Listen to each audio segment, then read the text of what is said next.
चलिए बच्चों, अब आपको समझ में आ गया होगा टेंस एंड टाइम के टाइप्स के बारे में कि हमारे टाइम जो होता है वो हमारा 3 प्रकार का होता है और हमारा टेंस जो होता है वो हमारे 2 प्रकार का होता है। अब यदि आपको कहीं डाउट नहीं होगा, क्योंकि जो हमारा टेंस होता है वो हमारे वर्ब पर डिपेंड करता है। जब हमारा वर्ब ही प्रेजेंट का पास्ट में होता है तो फ्यूचर में जब हमारा वर्ब ही नहीं होता है तो हमारा टेंस कहाँ से फ्यूचर में चला जाएगा। ठीक है, अब इसके बाद हम चर्चा करते हैं टेंस और टाइम के काइंड्स के बारे में। तो हमारे जो टेंस और टाइम का जो काइंड है वो नंबर 1 है प्रेजेंट टेंस।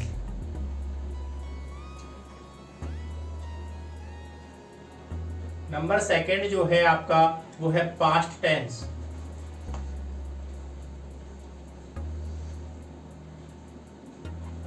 नंबर 3 है वो आपका है फ्यूचर टेंस। लेकिन बच्चों अपन को एकदम सही अंग्रेजी पढ़ना है तो अपन क्या लिखेंगे? Future time. फ्यूचर टेंस नहीं होता है, फ्यूचर टाइम ही होता है। फ्यूचर अपने सेंस को रिप्रेजेंट करने के लिए कुछ मॉडल वर्ब्स का यूज करके, जैसे कि विल, शैल, जो मॉडल वर्ब है इनका यूज करके अपना मीनिंग रिप्रेजेंट करता है। तो present tense, past tense and future time, इसलिए हमने आप इस टॉपिक का नाम टाइम एंड टेंस रखा था। तो प्रेजेंट टेंस क्या होता है? तो बच्चों देखें, प्रेजेंट टेंस मींस होता है वर्तमान काल। छोटा सा डेफिनेशन इसका मैं आपको बताता हूं कि प्रेजेंट टेंस क्या होता है। प्रेजेंट टेंस का मतलब होता है कि उपस्थित समय, मतलब कोई भी जो समय जो हमारे सामने उपस्थित रहता है, जिसमें हम किसी भी कार्य को अपनी आंखों के सामने करते हैं, उतने समय को हम क्या बोलते हैं? Present tense. क्या बोलते हैं?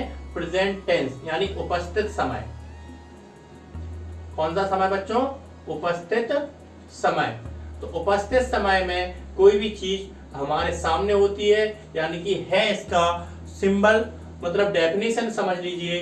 इस यदि है दिया हुआ है तो समझ लेना कि टेंस हमारा प्रेजेंट है। यदि है नहीं दिया गया है तो समझ लेना हमारा टेंस प्रेजेंट नहीं है।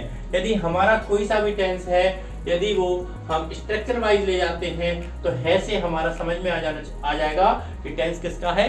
प्रेजेंट का है।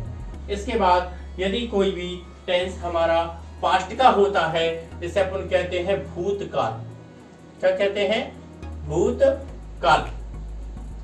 इसको हमने बोला भूतकाल। तो भूतकाल जो होता है वो बीता हुआ समय होता है। कौन सा होता है? बीता हुआ समय। तो बीते हुए समय को हम पास्ट टेंस कहते हैं, जिसे हम बोलते हैं था। था कभी कभी किसी भी टेंस के पीछे था आ भी जाता है और कभी कभी किसी भी टेंस के पीछे था नहीं भी आता है। तो इसमें टेंशन की बात नहीं है। यदि है दिया है तो समझ लेना प्रेजेंट का बात कर रहे हैं, और था दिया हुआ है तो समझ लेना हम पास्ट का बात कर रहे हैं। और लास्ट आपका है फ्यूचर टाइम। तो फ्यूचर टाइम को भी अपन जो ट्रेडिशनल ग्रामेटिशियन थे उनके अकॉर्डिंग यदि पढ़ते हैं तो फ्यूचर टाइम को भी अपन भविष्य काल के ही रूप में पढ़ लेते हैं। भविष्य काल, यानी इसको बोलते हैं हम आने वाला समय।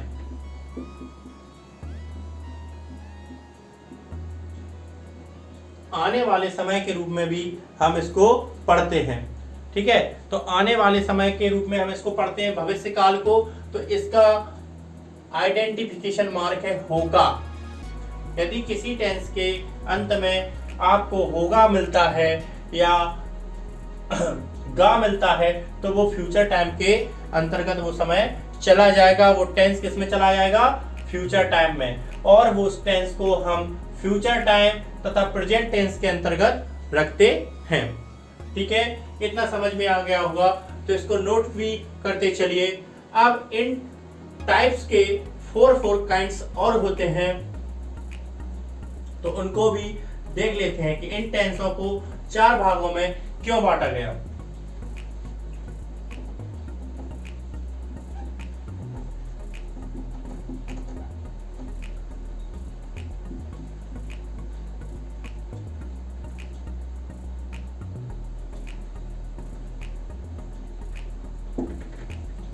There are 4 kinds of tenses.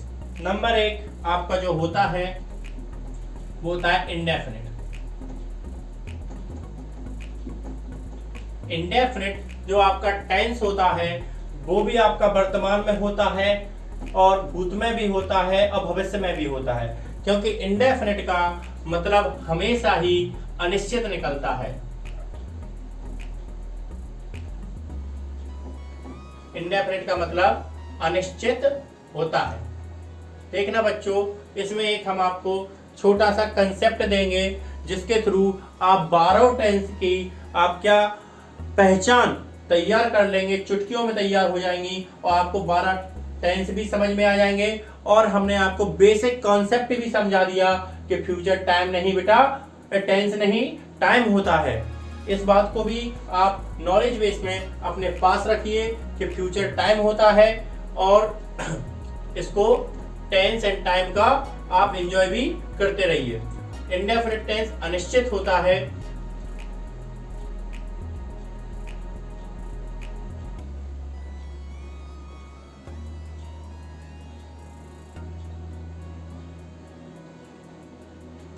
Indefinite अनिश्चित जो होता है उसके लिए कुछ वर्ड है, ता है, जैसे ती, ते।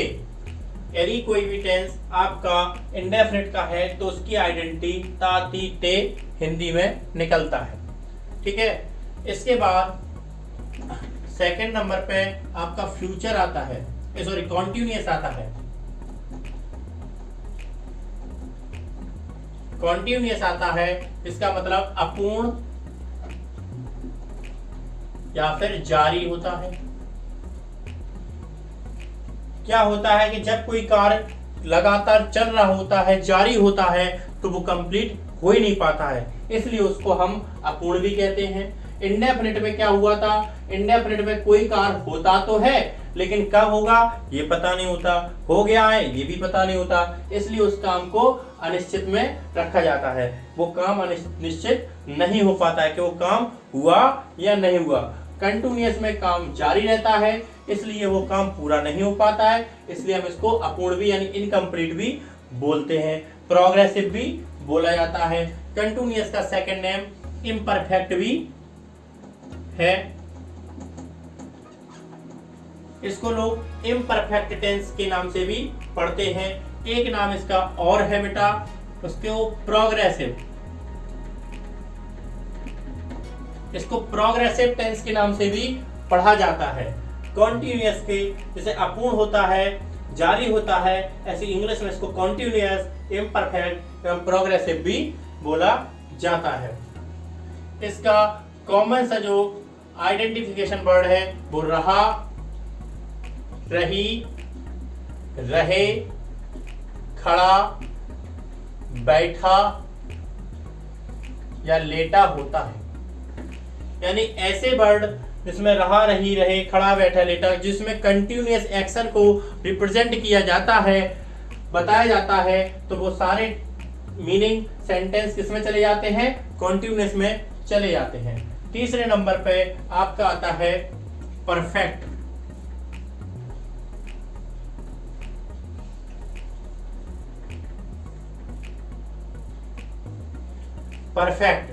परफेक्ट में काम फिनिश हो जाता है, क्योंकि जब कोई भी अपने काम को पूरा कर लेता है, फिनिश कर लेता है, तब वो जाके काम परफेक्ट होता है। तो परफेक्ट का हिंदी अर्थ पूर्ण होता है।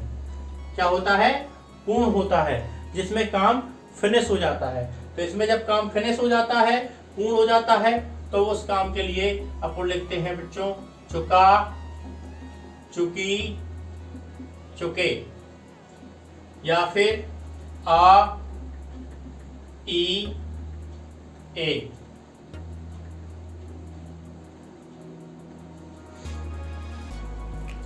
फोर्थ नंबर पे है आपका परफेक्ट कंटिन्यूअस।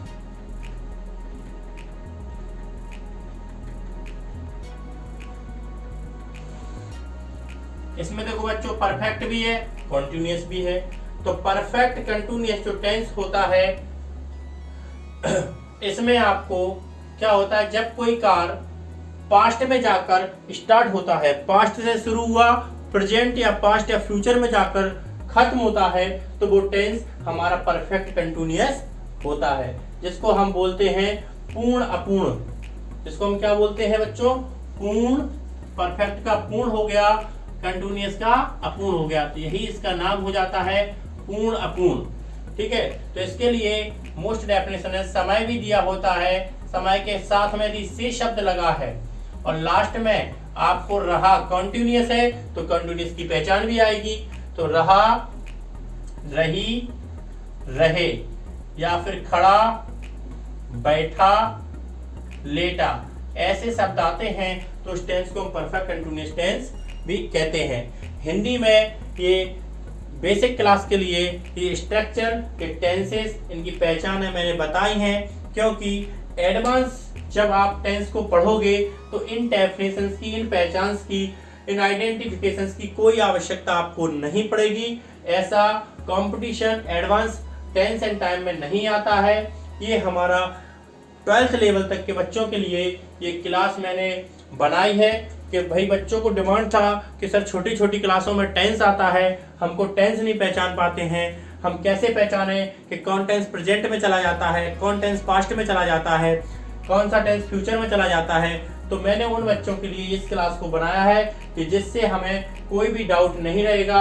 यदि कोई भी टेंस बेटा इंडेफिनिट का होगा तो उसमें ता, ती, ते आएगा, कॉन्टिन्यूअस का होगा तो रहा, रही, रहे आएगा, परफेक्ट का होगा तो उसमें चुका, चुकी, चुके आएगा, परफेक्ट कंटिन्यूअस का होगा तो समय के साथ से और रहा, रही, रहे या खड़ा, बैठा, लेटा आएगा।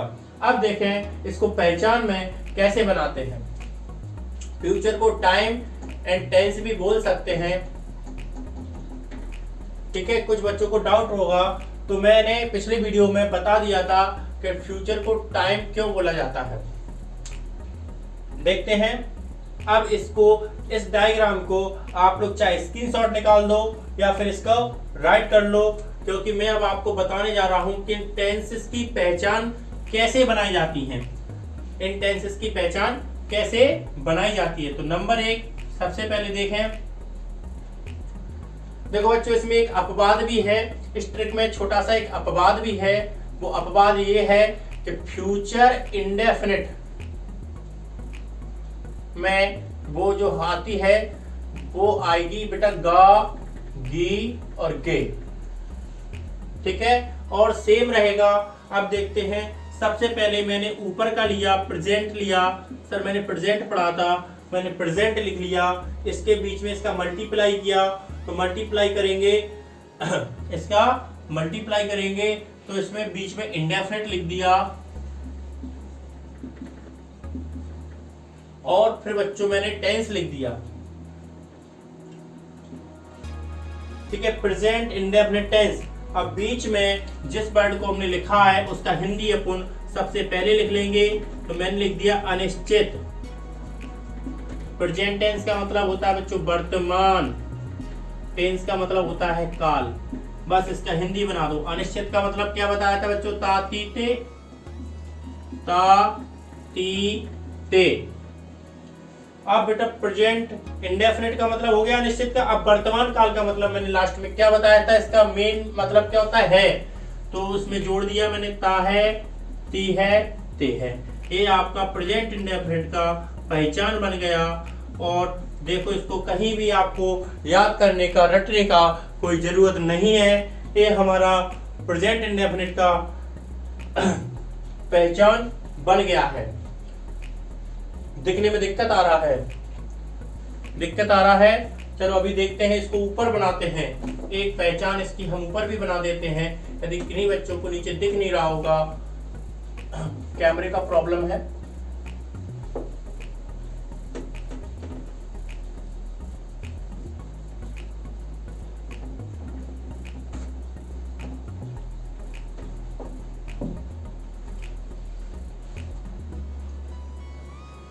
देखो बच्चों, मैंने लिखा प्रेजेंट। सेकंड नंबर का देखो मैंने लिखा कंटिन्यूअस।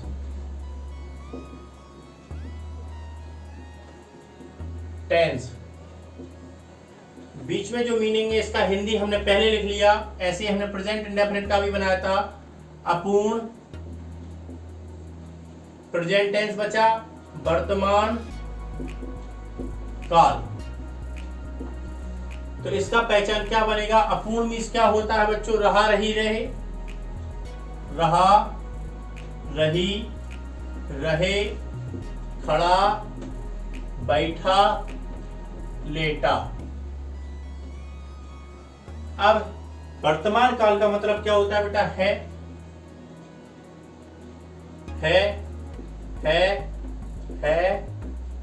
है और है। देखो बन गया पहचान। प्रेजेंट कंटिन्यूअस का पहचान क्या बन गया? रहा है, रही है, रहे है, खड़ा है, लेटा है और बैठा है। अब ये बन गया। यदि इसी को हम पास्ट में कन्वर्ट करते हैं तो पास्ट का मतलब था, थी, थे बताया था, तो उसमें बन जाएगा रहा था, रही थी, रहे थे, खड़ा था, बैठा था, लेटा था। इसी हिसाब से अब सारी डेफिनेशंस आपको बनाना है और कोई भी डाउट हो तो हमें कमेंट में करके आप लिख के मुझसे पूछ सकते हैं।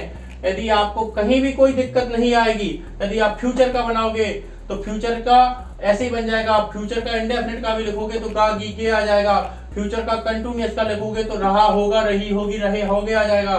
फ्यूचर का परफेक्ट का लिखोगे तो चुका होगा, चुकी होगी, चुके होगे, आ होगा, ई होगी, खाया होगा, पिया होगा, लेटा होगा, ये आ जाएगा। यदि आप पास्ट का लिखना चाहते हो तो पास्ट परफेक्ट का भी लिख सकते हो। चुका था, चुकी थी, चुके थे, आता, ई थी, ये थे, खाया था, पिया था, दिया था। इस तरीके आपको 12 टेंस की पहचान आपकी चुटकियों में तैयार हो जाएंगी। कहीं भी कोई भी डेफिनेशन आपको रटने की आवश्यकता नहीं है।